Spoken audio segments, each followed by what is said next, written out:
ada sebuah ironi, Bro. Iya. Dunia pendidikan tapi berperilaku uneducated. Contohnya? Bullying. Oh, kemarin yang di Cilacap itu ya? Iya, iya. Anak SMP mukulin temennya, Hmm. sampai sudah jatuh, tidak ada yang ngebantu teman-teman juga kan? Iya, iya, iya. Dia ngediemin aja. Harusnya kan kalau kita pelajar, ada teman kita disiksa, turun tangan kan, membantu. Peri kemanusiaan kan? Benar, benar, benar. Ini apa dan mengapa? Apakah zaman dulu waktu kita SD juga bullying ada atau nggak ada? Untuk itu kita hadirkan Rizky Hamdani, Kepala Sekolah SCM, Sekolah Cerdas Mutahari Bandung. Kang Rizky, thank you, hatur nuhun. Kenapa ada bullying di dunia pendidikan? Tuh. Apa penyebabnya ya? Ya. Kayaknya itu pertanyaan yang harus ditujukan kepada sekolah-sekolah yang ada di dalamnya bullying. Wow. Sebenarnya ini iklan. Ya. Berarti di SCM nggak ada bullying ya? Berarti di sini. STM sekolah juara, Bro. Sekolah juara. Sebetulnya kita ini, saya tidak percaya kalau ada sekolah yang di dalamnya sama sekali bersih dari bullying. Saya tidak percaya. Ya, saya tidak percaya. Kenapa tidak percaya? Bahkan dalam kehidupan sehari-hari kita pun, di rumah, berinteraksi dengan teman, bahkan dalam interaksi yang sopan dan santun pun, kalau kita ngeh terhadap definisi bullying, boleh jadi kita tergelincir. Ya. Nah, apa bullying itu? Ini yang dalam pengertian umum yang sering diajarkan kepada guru-guru, kepada kalangan pendidikan, itu secara sederhana adalah perbuatan yang tidak menyenangkan, baik secara verbal, secara fisik, atau secara sosial. Nah, baik di dunia nyata atau di dunia maya. Kalau definisi itu kita dulu waktu SD juga ngalamin, Bro. Ngalamin, cuman nggak ini kali ya. Mungkin dulu tidak ada istilah viral ya, karena Iya. urusannya ini lingkupnya lebih kecil, Lebih lokalis. lebih lokal. Nah, saya lupa lagi ya, misalnya ekspresi itu apakah masuk dalam verbal atau tidak ya. Karena verbal itu identik dengan hal yang dikatakan ya. Nah, tapi dalam rinciannya yang disebut bullying itu ekspresi pun termasuk. Bullying. Misalnya gini aja. Nah, ada satu misalnya. Iya. Atau itu hal seperti itu aja itu sebetulnya udah masuk pada ranah bullying. Karena Tidak menyenangkan. Artinya itu ekspresi, itu simbol bahwa dia itu tidak oke dengan apa yang kita sampaikan, dengan perilaku kita, menolak atau merendahkan, itu sebagai simbol itu. Nah, kenapa terjadi di kalangan pendidikan ya? Jadi sekali lagi dalam kadar tertentu, dalam kadar yang paling halus, bullying itu agak sulit saya percaya kepada sekolah yang tidak ada di dalamnya bullying. Kalau memang pengertiannya tuh sampai ke ekspresi. Betul. Bahkan boleh jadi guru sendiri yang berbuat bullying. Tidak sadar ya. Saya tidak sadar. Kamu mah masa datang kesiangan, misalnya gitu ya. Nah, kalau di SCM itu kesiangan itu bukan masalah anak, tapi masalah orang tua. Jadi kenapa kita harus menghukumi anak? Anak bisa kesiangan itu karena orang tua gitu. Iya, betul juga. Kita dulu dia marahin waktu terlambat, marahin kita. Padahal sebenarnya kita pun karena orang tua kita telat bangunin, telat nganter, atau yang lain-lain ya. Sesiang-siangnya kita, misalnya jam biologisnya siang, di situ ada tanggung jawab orang tua bagaimana supaya kita bangun pagi. Nah, yang berbahaya itu ketika kita salah menangani anak, ya, ketika berbuat yang dianggap dalam tanda petik pelanggaran, itu berdampak pada learning shutdown, itu jadi mati. Learning shutdown. Jadi belajarnya mati, udah gak mau aja. Nah, kenapa terjadi bullying di sekolah sekali lagi ya? Pertama, bullying itu ini pemeran bullying ya, yang terlibat, tokoh-tokoh yang terlibat dalam bullying itu satu yang berbuat bullying. Dua, korban. Korban ini bisa jadi berperan juga. Oh ya? Bisa. Tiga, saksi. Keempat, kalau misalnya itu dalam lembaga, sistem di situ bagaimana. Kemudian orang tua tentu. Pokoknya seluruh lingkungan yang bersentuhan dengan kejadian bullying itu sumbangsih terhadap kejadian itu. Sumbangsih semua. Orang yang diem aja itu itu sama dengan membiarkan bullying terjadi. Nah, pertama bullying itu terjadi karena ada kesempatan. Ada anak itu yang memang dia pandai melihat situasi. Ketika di luar pantauan, dia berani. Ya. Dan rata-rata bullying itu terjadi kepada yang dianggap lebih lemah. Ya. Jadi itu dari ada kesempatan. Yang kedua, dari segi anaknya sendiri yang berbuat, bagaimana kesadaran dia terhadap bahwa bullying ini adalah perbuatan yang buruk. Bisa jadi dalam kepalanya dia anak dalam tanda petik berkebutuhan khusus. Dia menganggap bahwa mencekik, mendorong, membanting itu adalah perbuatan hal biasa. Dia meniru dari apa yang dia lihat. Terus dari korban. Nah, setiap anak itu harus bisa menghindari dari bullying. Minimal dia bisa lari. Oh iya. Misalnya kenapa yang kejadian di Cilacap itu area yang sangat luas. Iya. Kenapa nggak lari dia? Betul. Lari aja gitu. Itu bisa lari, kenapa nggak teriak gitu? Iya betul. Nah, ini apa? Jadi harus di motif dari korban juga. Kemudian lingkungan orang tua. Ini di sekolah aja dulu ya belum ke orang tua. Nah, sekolah itu apakah aturan sudah jelas atau tidak? Terus ada ruang untuk pengaduan atau tidak? Itu penting. Program anti bullying itu harus jadi program sekolah dan dirinci menjadi aturan di sekolah. Kemudian yang ketiga, guru. Nah, dari mana anak itu tahu tata cara membuli kalau tidak ada contoh ya. Nah, boleh jadi guru memberi contoh ya.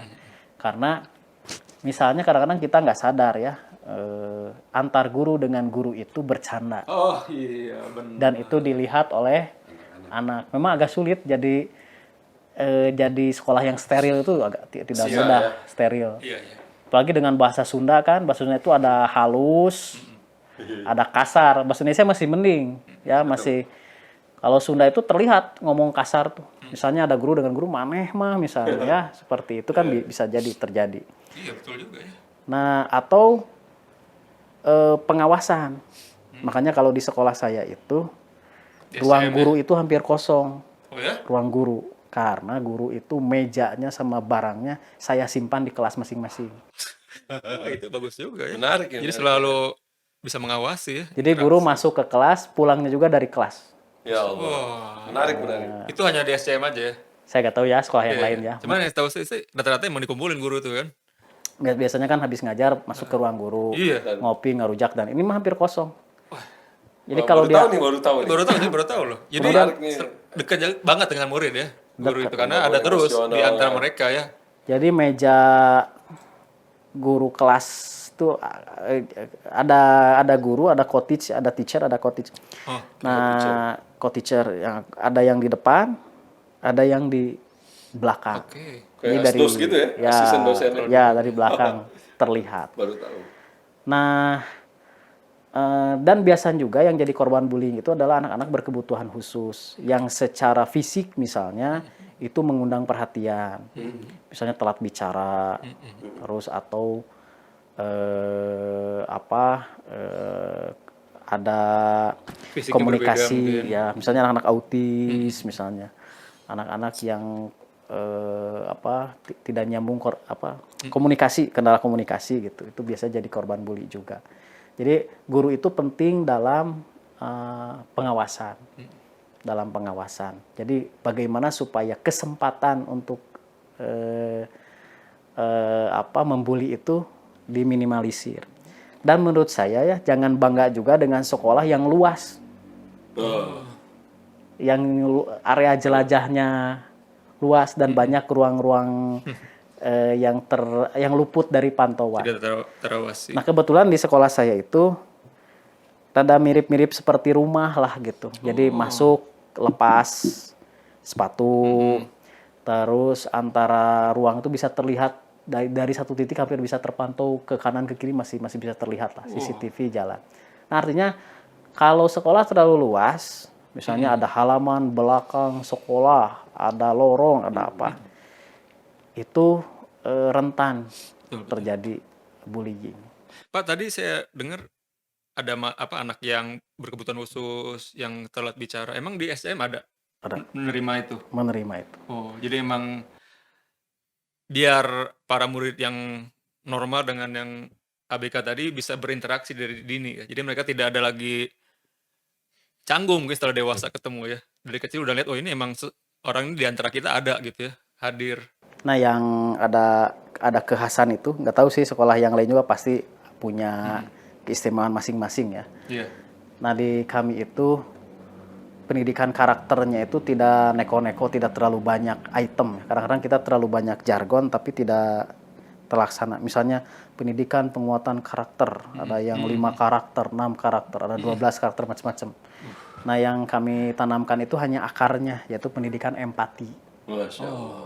Nah, kalau orang sudah empati pasti jujur. Orang sudah empati pasti disiplin. Orang sudah empati pasti berbuat amal soleh misalnya ya. Tidak akan membuli kan? Tidak akan membuli. Nah, di antara cara untuk membangkitkan empati itu adalah dengan keberagaman.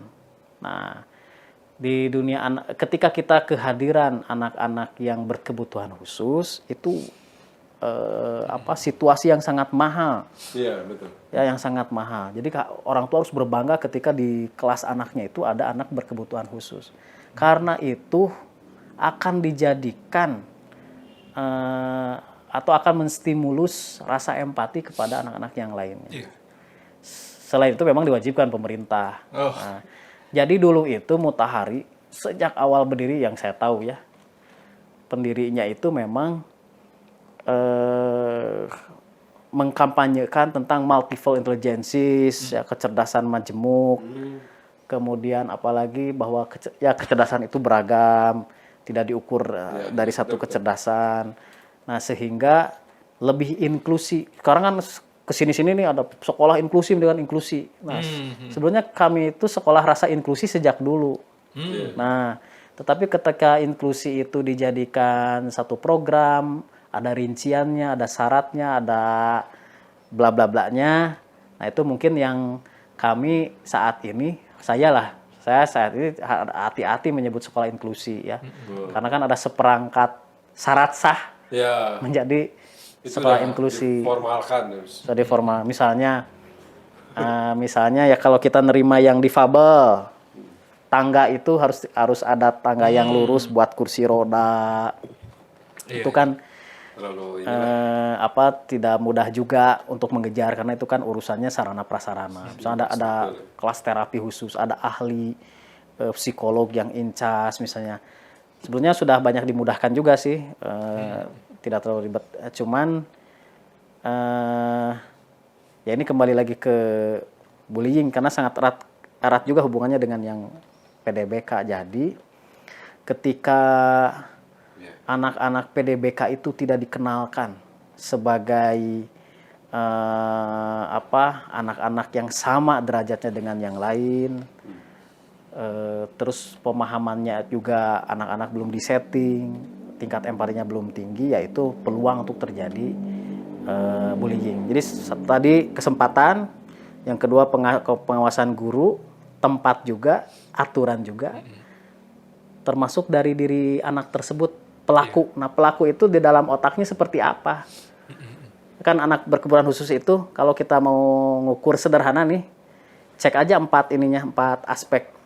1, akademis, membaca, menulis, menghitung. Pada seusia dia, bagaimana membacanya, menulisnya bagaimana, berhitungnya bagaimana. Kalau ternyata anak tersebut dengan usia teman-temannya lebih lambat, berarti dia memiliki hambatan dalam akademik membaca, menulis, menghitung. Yang kedua, berkaitan dengan biologis. Anak misalnya tidak mau membaca. Mungkin ternyata dia matanya kurang jelas. Anak dipanggil gak mau mendengarkan. Mungkin pendengarannya perlu perbaiki. Yang ketiga, komunikasi. Tidak bisa menangkap pesan. Jadi kita ngomong kemana, karena ada spektrum dalam otaknya itu belum tumbuh dengan sempurna. Dan yang terakhir, sosial, emosional, perilaku. Nah, kalau ternyata anak teh nakal, kan itu termasuk juga anak. Iya. Seperti pelaku yang di Cilacap. Ya, itu perlu di-assessment sama psikolog.